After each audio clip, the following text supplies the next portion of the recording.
નમસ્કાર વિદ્યાર્થી મિત્રો, આજે આપણે જોશું જ્ઞાન સાધના શિષ્યવૃત્તિ પરીક્ષા ધોરણ 8 ગણિત માટેના ટોપ 50 ઇમ્પોર્ટન્ટ ક્વેશ્ચન.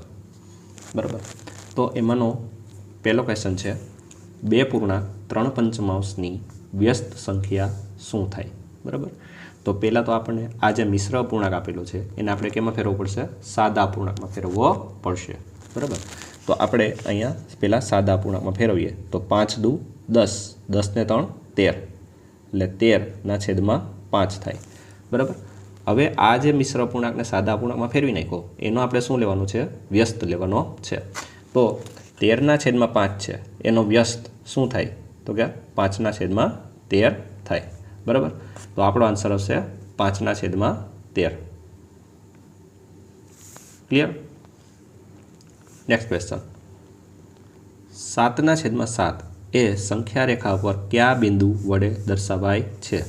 બરાબર, હવે અહીંયા આપણે જોવા જઈએ તો 7/7 બરાબર એ બંને ઉડી જાય તો આન્સર કેટલો આવે? 1. તો સંખ્યા રેખા ઉપર આપણે ક્યાં જવું પડે? 1 નંબરને આપણે ટીક કરવો પડે. બરાબર, એ જ 7/7 દર્શાવે છે. બરાબર, તો અહીંયા આપણો જવાબ આવશે 1. જે બે સંખ્યાઓનો સરવાળો 0 થાય તે સંખ્યાને શું કહે છે? તો જે બે સંખ્યાઓનો સરવાળો 0 થાય તેવી સંખ્યાઓને આપણે કેવી કહીએ છીએ? વિરોધી સંખ્યા કહીએ છીએ.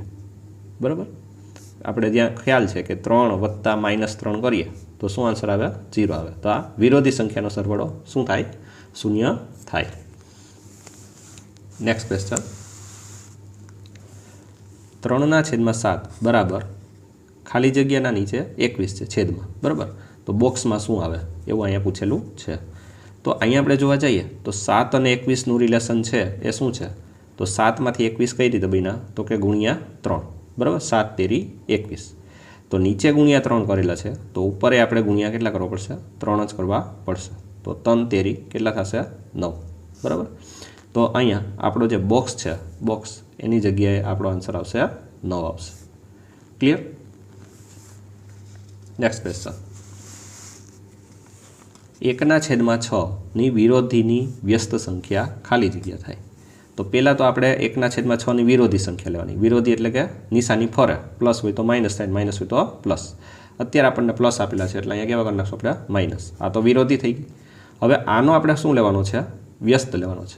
તો -1/6 વ્યસ્ત આપણે કરીએ તો -6/1 થાય. બરાબર, હવે નીચે આપણે 1 લખીએ કે ન લખીએ એનાથી કંઈ મતલબ છે નહીં. તો આનો આન્સર આવશે -6 આવશે. શું આવશે? -6.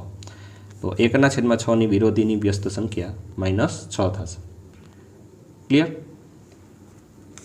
નેક્સ્ટ, 57/171 પ્રમાણિત સ્વરૂપ પૂછાય ત્યારે આપણે શું કરવાનું હોય છે? છેદ ઉડાડવાનો હોય છે. બરાબર, તો 57 અને 171નું રિલેશન શું છે?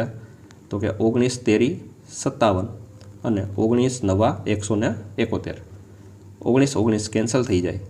3 અને 9નું રિલેશન 3 એકુ 3, 3 તેરી 9, 3 ફરી પાછા ઉડી જાય. તો અહીંયા કેટલો આન્સર આવશે? 1/3 આવશે. બરાબર, નેક્સ્ટ ક્વેશ્ચન, x + 2/3 બરાબર x - 1/5. તો આપણે અહીંયા xની કિંમત ગોતવાની છે. બરાબર, તો અહીંયા આપણે 5ને અહીંયા મલ્ટીપ્લાય કરશું અને 3ને આપણે અહીંયા મલ્ટીપ્લાય કરશું. બરાબર, તો 5 અહીંયા ગુણાય તો શું થશે? 5x. પછી 2 સાથે ગુણાય તો શું થાય? 5 દુ 10. નિશાની જે પ્લસ છે એ રાખવાની છે. બરાબરની આ બાજુ વાત કરીએ તો 3 અહીંયા ગુણાય x સાથે તો શું થશે? 3x. આ 3 એક સાથે ગુણાય તો 3 એકુ 3 અને વચ્ચે કઈ સાઇન છે? માઇનસ. બરાબર, હવે આપણે જોવા જઈએ તો ચલવાળા આપણે ડાબી બાજુ લઈ લઈએ અને સંખ્યાવાળા આપણે જમણી બાજુ લઈ લઈએ. તો 3xને આ બાજુ ખેંચી લઈએ અને +10ને આપણે ઓલી બાજુ મોકલી દઈએ. બરાબર, તો +3x આ બાજુ અહીં કે થઈ જશે -3x થશે. સામે કોણ બેઠેલું છે? -3. +10 આ બાજુ અહીં કેવા થઈ જશે? -10 થશે. બરાબર, 5માંથી 3 જાય તો કેટલા આવશે? 2x. 3 ને 10 સમાન નિશાની સરવાળો, મોટા પદની નિશાની. તો સમાન નિશાની સરવાળો એટલે કે 10 ને 3 કેટલા થાય? 13 અને મોટાની નિશાની એટલે કે -13. હવે આપણે અહીંયા જોવા જઈએ તો x જોઈએ છે. શું જોઈએ છે? x. બરાબર, તો એક્સને કરતાં બનાવીએ તો 2 ક્યાં જશે? નીચે, એટલે કે -13 કેટલા આવશે? 2. આને આપણે મિશ્રમાં લઈ જવા હોય તો પણ લઈ જઈ શકીએ, બરાબર. કઈ રીતે? તો કે 2 છક 12, 12 ને 1 13, અને આગળ માઇનસ તો છે જ, બરાબર. તો બંને આન્સર સાચા છે, આ પણ આવી શકે અને આ પણ આવી શકે. Clear? Next question, 5x plus 2 (x - 1 = 7. હવે અહીંયા જોવા જઈએ તો આપણે 5x ના 5x રાખીએ, 2 ને અંદર લઈ જાય તો શું થશે? 2x - 2 * 2 = 7. 5 ને 2 કેટલા થશે? 7x. 5 ને 2 કેટલા થશે? 7x - 2 બરાબર કેટલા થશે? 7. હવે આપણે ચલને બરાબરની ડાબી બાજુ રાખીએ અને સંખ્યાને આપણે ક્યાં મૂકવી પડશે? સામે. તો 7x સામે કોણ બેઠેલું છે? 7 -2 આ બાજુ કેવા થઈ જશે? +2 થઈ જશે, બરાબર. હવે અહીંયા આપણે જોવા જઈએ તો 7x તો રાખવાના જ છે એમનો, અને 7 ને 2 કેટલા કરી નાખશું? અહીંયા 9. હવે આપણે એક્સને કરતાં બનાવશું, તો એક્સને કરતાં બનાવીએ તો 7 ક્યાં વહી જશે? નીચે વહી જશે, બરાબર. તો 9/7. હજી આને આપણે મિશ્રમાં લઈ જવા હોય તો લઈ જઈ શકીએ.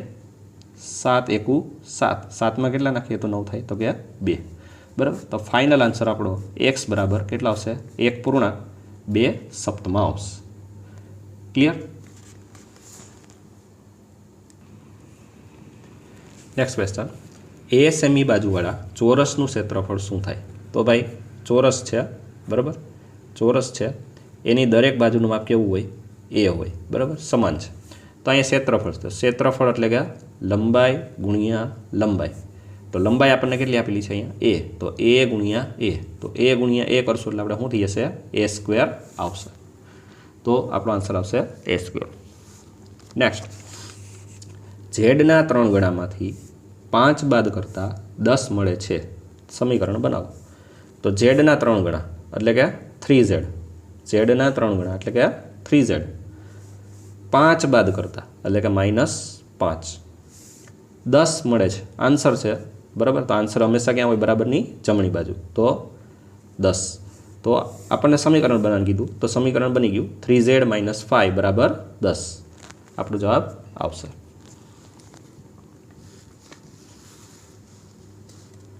નેક્સ્ટ ક્વેશ્ચન, જો એક બોક્સમાં 55 ચોકલેટ હોય તો આવા m બોક્સમાં કુલ કેટલી ચોકલેટ હશે? બરાબર. તો અહીંયા એક બોક્સમાં 55 હોય તો m બોક્સમાં કેટલી થશે? 55m. કેટલી ચોકલેટ થશે? 55m ચોકલેટ થશે, બરાબર. નેક્સ્ટ, ચતુષ્કોણમાં સામસામેની બાજુઓની જોડ કેટલી હોય છે? તો ચતુષ્કોણ આપણે કોઈ પણ દોરીએ, બરાબર. તો સામસામેની એક તો આ અને બીજી એક આ, તો એક જોડ અને 2 જોડ. તો ટોટલ કેટલી જોડ હોય છે? 2 જોડ હોય છે. સામસામેની કેટલી જોડ હોય છે? 2 જોડ હોય છે, બરાબર.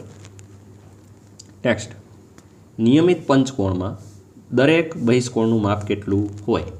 હવે આપણને ખ્યાલ છે કે બહિષ્કોણનો સરવાળો, આપેલ બહુકોણમાં દરેક બહિષ્કોણનો જે સરવાળો છે એ કેટલો થાય? 360 થાય. કેટલો થાય? 360, બરાબર. હવે પંચકોણ એટલે કેટલા ખૂણા? 5. તો આપણે 360 ડિગ્રી છે, 360 છે, એના આપણે કેટલા ભાગ કરવા પડશે? 5 સરખા ભાગ કરવા પડશે, બરાબર. તો અહીંયા આપણે 360 ભાગ્યા 5 કરીએ તો 5 + 35 અને 5 × 2 = 10, એટલે કે 72 અંશ આવશે. કેટલો આવશે? 72 ડિગ્રી આવશે. ઇટ મીન્સ કે નિયમિત પંચકોણમાં દરેક બહિષ્કોણનું માપ કેટલું હોય છે? 72 અંશ હોય છે.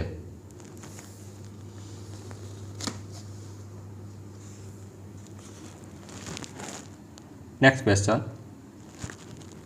આપેલ આકૃતિ સમાંતર બાજુ ચતુષ્કોણની છે તો m અને n ની કિંમત શોધો, બરાબર.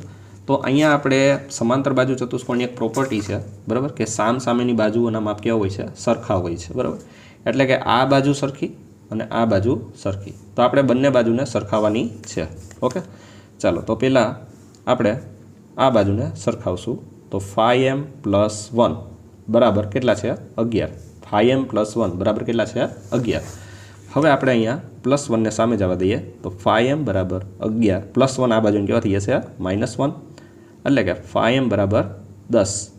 5m બરાબર 10 થાય તો m બરાબર કેટલા થશે 10/5 એટલે કે m બરાબર કેટલા થશે 2 તો m ની કિંમત આવી ગઈ 2 સેમ આવી જ રીતે આ બાજુ સરખાવવાની છે બરાબર તો અહીંયા આપણે આ બાજુને સરખાવવા જઈએ તો શું થશે 2n - 1 બરાબર કેટલા છે 5 આ -1 ને આપણે સામે મોકલી દઈએ એટલે શું થાય 5 + 1 એટલે કે 2n બરાબર 6 હવે આપણે અહીંયા n ને કરતાં બનાવવાનો છે તો n ને કરતાં બનાવીએ એટલે 6/માં કેટલા થાય 2 6ના 2 સરખા ભાગ પાડો એટલે n બરાબર કેટલા મળે આપણને 3 મળે ક્લિયર તો અહીંયા આપણને m અને n ની કિંમત ગોતવાની કીધી હતી તો m છે એ આપણને 2 મળ્યા છે અને n છે એ આપણને કેટલા મળ્યા 3 મળ્યા છે ક્લિયર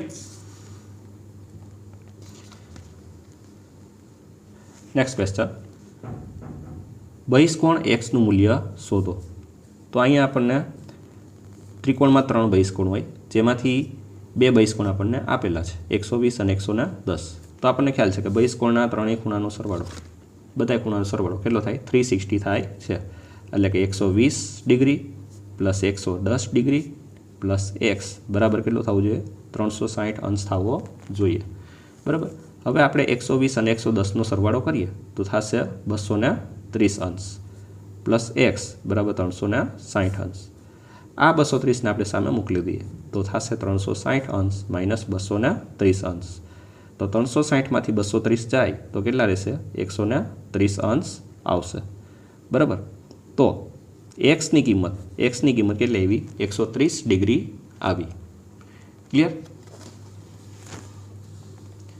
નેક્સ્ટ ક્વેશ્ચન બે સિક્કાને એક સાથે ઉછાળવામાં આવે તો મળતા પરિણામોની કુલ સંખ્યા કેટલી થાય હવે કુલ પરિણામોની સંખ્યાનું સૂત્ર છે સિક્કા માટે 2 ની ઉપર n ઘાત એક સિક્કો હોય તો n ની વેલ્યુ 1 લેવાની બે સિક્કા હોય તો n ની જગ્યાએ કેટલા લેવાના 2 લેવાના તો આપણી પાસે અત્યારે 2 સિક્કા છે તો 2 ની ઉપર આપણે 2 લેશું તો 2 દુ 4 2 નો વર્ગ કેટલો થશે 4